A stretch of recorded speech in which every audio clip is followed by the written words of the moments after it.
Pengakuan mengejutkan mertua suami yang bunuh istri dan anak, tak pernah cekcok.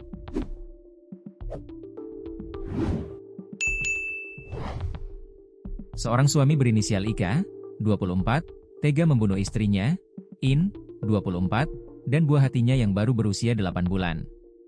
Peristiwa tragis itu terjadi di rumahnya yang berlokasi di Desa Purwaraja, Kecamatan Menes, Kabupaten Pandeglang, Banten, sekitar pukul 3 WIB dini hari, Kamis, 11 September 2025. Jarak rumah korban maupun terduga pelaku pembunuhan berdempetan dengan rumah ayah kandung In. Jajat Sudrajat, ayah almarhumah In, menceritakan keseharian anak dan menantunya selama berumah tangga.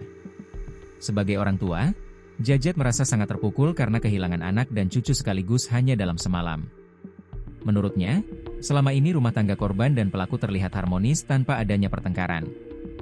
Tidak ada, semuanya baik-baik saja.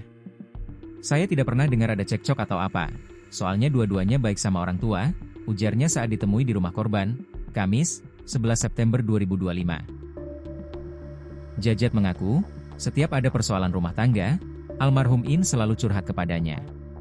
Ia pun kerap memberikan saran. Saya suka kasih saran karena mereka masih muda.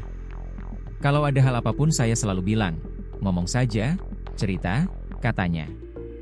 Almarhumah In sehari-hari dikenal suka membantu berjualan di pasar bersama ayahnya. Di mata masyarakat, ia dikenal pendiam dan baik. Anak saya orangnya baik, pendiam juga. Suaminya juga pendiam, baik, tambah Jajat. Ika diketahui bekerja sebagai kurir di ekspedisi JNT di Kecamatan Menes, Pandeglang. Kerjanya di ekspedisi JNT, kurir, kata Jajat. Di mata keluarga, Ika dikenal baik, pendiam, dan sayang pada keluarganya. Orangnya baik, pendiam juga, sama seperti anak saya, ujarnya. Pada Rabu malam, 10 September 2025, sekitar pukul 19.30 WIB, Ika kedatangan seorang teman dan berbincang di depan rumah Jajat.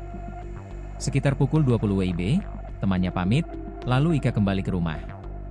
Kemudian sekitar pukul 0 WIB, Ika keluar rumah menggunakan motor dengan alasan ibunya sakit. Pukul 3 WIB, ia kembali pulang dan sempat membangunkan mertuanya untuk memasukkan motor ke rumah. Sore harinya saya tidak dengar ada keributan apapun, baik-baik saja, ujar Jajat. Penemuan jenazah. Sekitar pukul 5.30 WIB, Jajat sudah bangun untuk salat subuh di masjid. Saat pulang, ia heran karena tidak ada aktivitas dari anaknya seperti biasa. Biasanya, In sudah terlihat menyapu atau menyiapkan air panas. Hingga pukul 7 WIB, masih tidak ada aktivitas dari dalam rumah. Pukul 8 WIB, Jajat memanggil anak dan cucunya dari bawah rumah, tetapi tidak ada jawaban. Ia curiga ketika melihat bercak darah di sandal anaknya di samping tangga. Dengan rasa penasaran, Jajat mengikuti ceceran darah hingga ke lantai kayu rumah. Ia kemudian mengetuk pintu kamar korban, tetapi tidak ada respons. Akhirnya, pintu didobrak.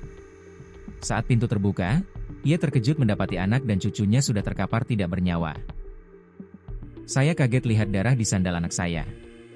Saya dobrak pintu. Masuk, anak dan cucu saya sudah meninggal, ungkapnya.